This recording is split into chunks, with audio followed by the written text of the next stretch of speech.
Connie. I'm just making some instant coffee. Well, with those hands, you'd do better making milkshakes. You've just been a bundle of nerves since yesterday. Why don't you tell me what's bugging you? It's a secret. Oh, well, then we'll skip it. No, we will not. It isn't fair to make me keep a secret when you know I'm a big blabbermouth. Why don't you pump me a little? Okay, I'm pumping. Blab. Okay, if you must know. I got a letter yesterday from George Bagley. Remember my telling you about him? Oh, vividly. According to your info, George Bagley was your first sweetheart, Mrs. Davis. But since you last saw him 35 years ago, your only contact has been through correspondence, right? Right. He proposed to me once. But while I was trying to make up my mind, we drifted apart and I missed my big opportunity. But why don't you tell me what was in George Bagley's letter that upset you so? Well, after an absence of 35 years, he's coming back to town for a day on business. And right here at the end, he says, "Time will not permit my visiting you, dearest one, but I will telephone just to hear your enchanting voice once again." So? Aren't you glad he's going to call? Well, of course not. I want him to remember my voice as it was when I was a girl. Now I'm an old lady. Oh, you are not an old lady. Just look in my face. It has more lines than a switchboard. But George Bagley, he hasn't changed one bit. To this day, he has the same athletic build, the same jet black hair, and he's still the same handsome, modest fellow he always was. Well, how do you know that? Well, he told me so in his letter. Well, maybe not handsome and modest, I just said that. But anyway, so as not to be outdone, I wrote back and told him that with the help of plastic surgery, I look better than I ever did. It made him so curious, he asked for a photograph, and oh, Connie, I did a terrible thing. You did? What? I sent him a picture of you. You sent him a picture of me? Like the one you had taken when you started to teach at Mrs. Nestor's school. If he should see me now, I wouldn't know how to explain. Well, there's no harm in talking. Now, come on, give him the same enchanting voice you had when you were a kid. Hello? George Bagley speaking. Is this Margaret Davis? No, I'll have to call Margaret. This is Connie Brooks. It's no use, Connie. It's no use. I know I sound just like an old crow. Now, you take him and make him believe you're me. Come on now. It's just a little white lie. Little white lies have a way of growing into big green monsters, Mrs. Davis. Now, suppose complications arise. I guess you just don't understand. He cherishes the memory of the girl I used to be, and I'm not going to destroy that. You better hang up here. Margaret Davis speaking. Margaret. Of course. I recognized that enchanting voice the moment you spoke, after all these years. Yes, it has been a long time, hasn't it, George? You're pushing 65 now, aren't you?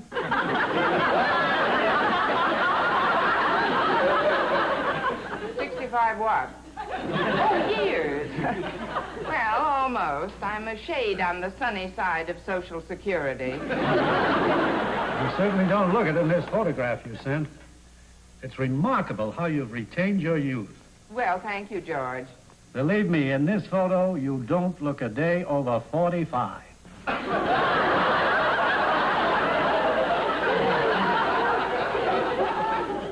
Over what?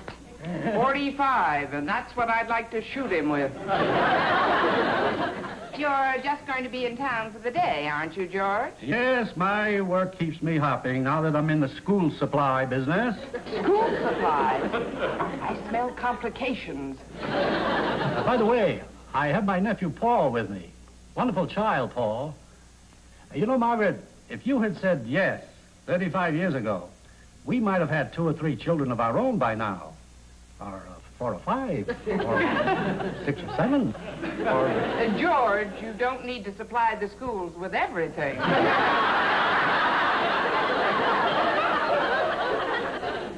Honestly, George, you embarrass me. Oh, come off it, Maggie. You don't embarrass easily. Remember that moonlight night when we were parked up on Mulholland Drive? And I suddenly threw my arms around... Oh, shut up, blabbermouth.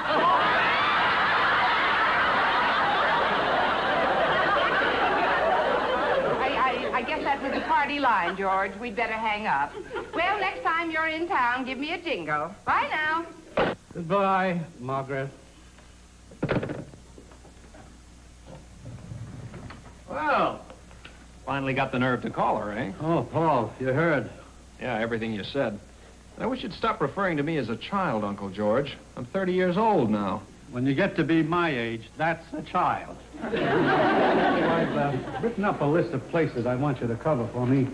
Your first stop will be Mrs. Nestor's Elementary School. Hi, honey. Good morning, Mr. Talbot.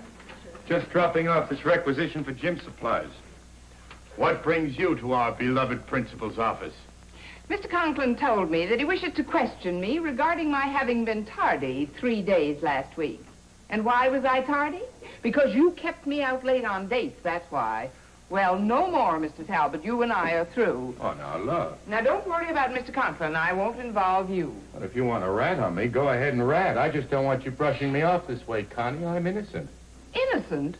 You took me out 3 nights this week, and not once did you get me back before 3 a.m. Could I help it if I kept running out of gas in the hills?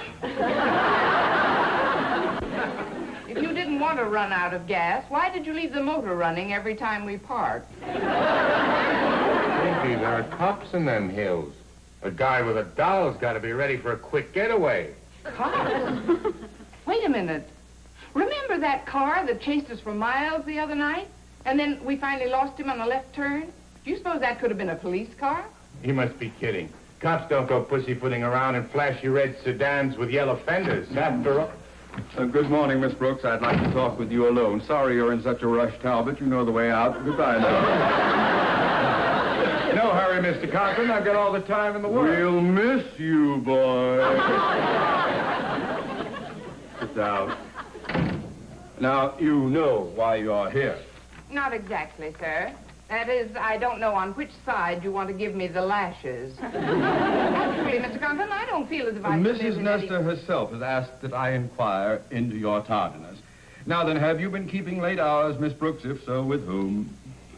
Well, I have been out late a few nights last week, but I don't care to involve my escort. You don't have to involve him. Just give me his name. I'm sorry, Miss Conklin. I'm not talking. Well, that's a woman's prerogative. Rarely used, of course. Oh, I do wish you'd be decent enough to put the finger on your friend, though. How else can I possibly learn the reason for your tardiness? I certainly can't spy on you. As I was saying to Mrs. Nestor this morning when I picked her up in my new car, I said... Oh, you have a new car, sir? Oh, yes, it's a beauty. A red sedan with yellow fenders. Yes. Well, as I was saying to Mrs. Nestor, Principal's office.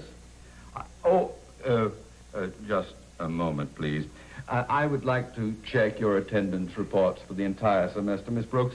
Would you be kind enough to fetch the ledger from our registrar's office? Certainly, sir. Yes, thank you. I'll be with you in just a moment. She just stepped out, Mrs. Nestor. Wouldn't talk. She's hiding something, I'm sure.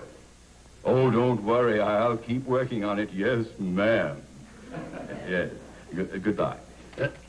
Osgood Conklin, at your service, sir. Oh, I'm at your service, Mr. Conklin. Bagley of School Supplies. Well, I'm delighted to know you, Mr. Bagley, but if your business concerns school supplies, our vice principal is in charge of such matters, Mr. Muncie. Mr. Muncie. He's down the hall to the left. I see. Thank you so much. Let me help you. I neglected to mention, Miss Brooks, that when I was out last night testing my new car, I noticed Jean Talbot's car just a little way ahead. I recognized it immediately, of course, because it's painted plain black. You saw Jean Talbot's car. Did you notice anyone with him? Well, before I could get close enough to look, he ducked up a mountain road. Oh, he's a strange man, Talbot. Every time I spot him on the road, he's always heading for the hills.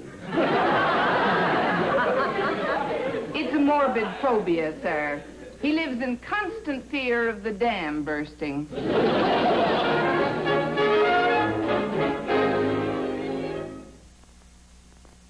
Are you sure it was Mr. Bagley of school supplies? I tell you, he was sitting right in that chair. Living proof that he didn't lie to Mrs. Davis in those letters. I swear the old geezer doesn't look a day over 30. And he's pushing 65. Tall, handsome, jet black hair. That's weird. How could he be that old and look so young? Maybe he found out what kind of pills Little Orphan Annie takes. Look, let's forget about Bagley for the moment and ponder your plight here at the school. Now, surely you're aware that Mr. Conklin is methodically building a case to have you drummed out of the faculty. But why should he be so eager to hand me my walking sheepskin? It's very simple. You're an English teacher, Miss Brooks, and for the past year, Mr. Conklin has been grudgingly supporting his sister Adelaide, who happens to be an unemployed English teacher, right? That's right. He even tried to get her a job here, but there was no vacancy. Ah, there was no vacancy. But now that he smells grounds for dismissal and the fact that you become habitually tardy and suspect to keeping late hours, he takes a long, studious look at you, and what does he see? A vacancy. For Adelaide. Bingo. Oh, that's terrible, Mr. Muncie. You're not going to just sit there and let our principal smear my character, are you? Well, what can I do? Well, you could put in a good word for me with Mrs. Nestor. After all, she is your sister. Unfortunately, my sister and I are only related by blood. Otherwise, the only thing we have in common is the fact that she's a girl and I'm a boy. Now, look. Oh, Connie. Connie, I'm a gone goose. Well, welcome to Birdland. A gone goose? Connie, I just had to see you. Evidently, George Bagley remembered an old letter I sent him once, in which I included a standing invitation for him to come and visit me when he came to town. And he's taking you up on? He sent me a box of lovely flowers, and here, this note came with them. Angel Margaret, the standing invitation you so fondly extended shall be gratefully honored tonight. I realize now that I couldn't bear to leave town without once again beholding the loveliness of you, my eternal youth. Fine eternal youth I am. I'm even getting a touch of the gout in my hair. He's the eternal youth, Mrs. Davis. When Bagley was in here today, he looked like a tall jockey. And honest, his eyes are as bright and as blue as mine, and his hair is the color of my socks. Put on your shoes. I'll never be able to face him, Connie. How would we look together? A tall jockey and a short turkey. Now, don't say that. You look lovely. Sure, and besides, maybe he'll like your drumsticks. Now, cut that out. Well, you'll just have to face him, Mrs. Davis. I can't. I won't. Now, please, Connie, when he comes over tonight, you've got to pinch hit for me like you did on the phone this morning. Oh, who, me? No, you get yourself another batter. Oh, no. To get me to do a silly thing like that, why, you'd have to... She did it. Oh, never mind, Mrs. Davis. Don't cry. Now, look, you coach me a little. I'll talk to him for 2 minutes. Out he goes. I'll do it. Well, I better do my marketing in case he wants a snack. I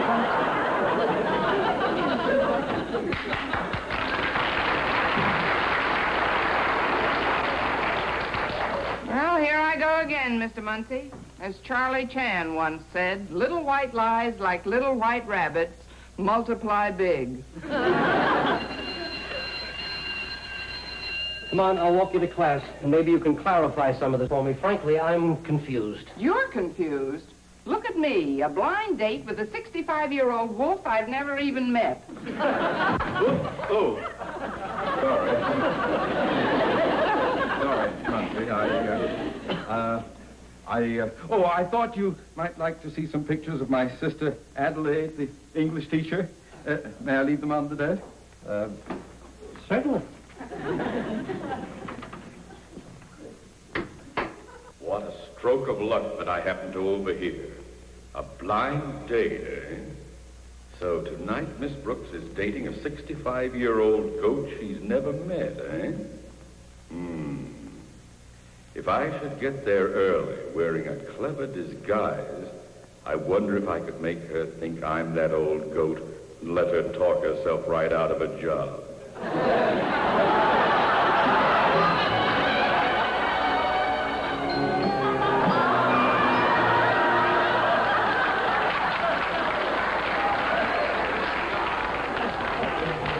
Beautiful, beautiful, dear.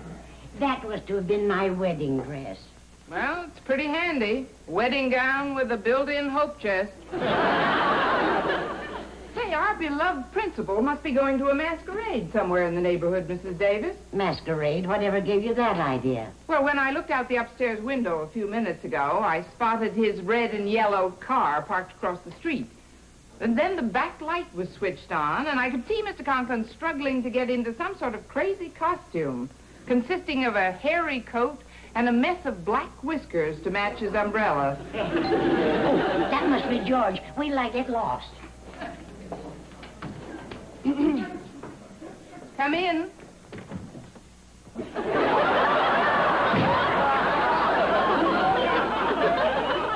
Here I am, honey child, your little old blind date. Holy catfish, you sure look like a wild, wild woman to me. And I sure like wild, wild women. Now, I want you to sit down and tell me all about your wild, wild experiences. I sure do. Well, I've prepared us a little food. Would you care for a bite? What do I need with food when you look good enough to eat, honeysuckle? Any objections to my sitting here beside you? Oh, none whatever, Mr. Conklin.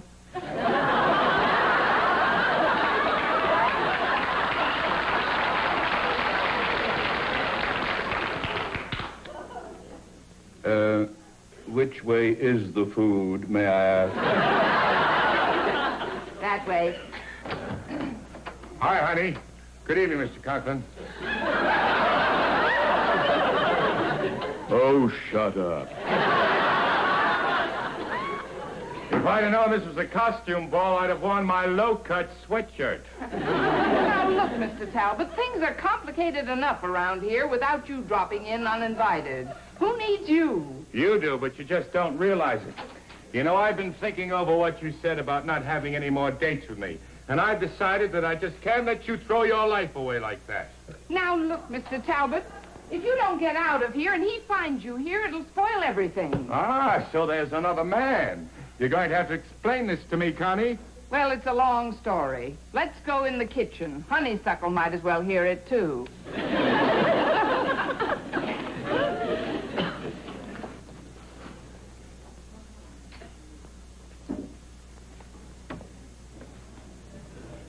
Margaret?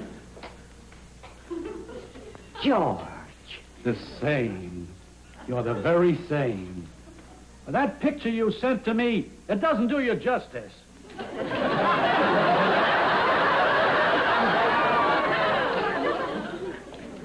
George, he was right. Who? You do look like a tall jockey. Tall and handsome. George Bagley, you haven't changed one bit. I haven't. Margaret, I wasn't going to come here this evening, but in the park, the trees and the flowers, they reminded me of a certain garden. The garden in which I proposed to you so very many years ago. Oh, I thought it was only yesterday. Maybe it was. Well, shall we sit down, Margaret? Oh, not in here. Let's go out in the garden.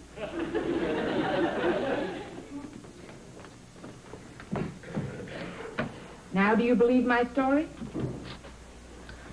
Oh, George, I want you to meet Connie Brooks. She teaches school at Mrs. Nestor's. Connie, may I present George Bagley? How do you do? How do you do? I understand you were a visitor at our school today, Mr. Bagley. No, that was my nephew, Paul Bagley. Oh, Paul Bagley, your nephew. Well, I'm sorry I didn't meet him. So is Paul, I'd wager. You're the sort of wholesome girl he's long been looking for, my dear. Perfectly charming. Well, thank you. May I present... Hello, Conklin.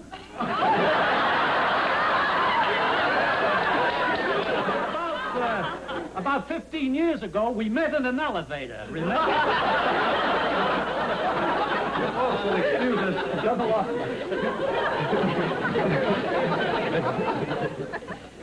Well, you might as well abandon any plans to have your sister Adelaide replace me at school, Mr. Conklin, because from now on, I'm going to be on the ball.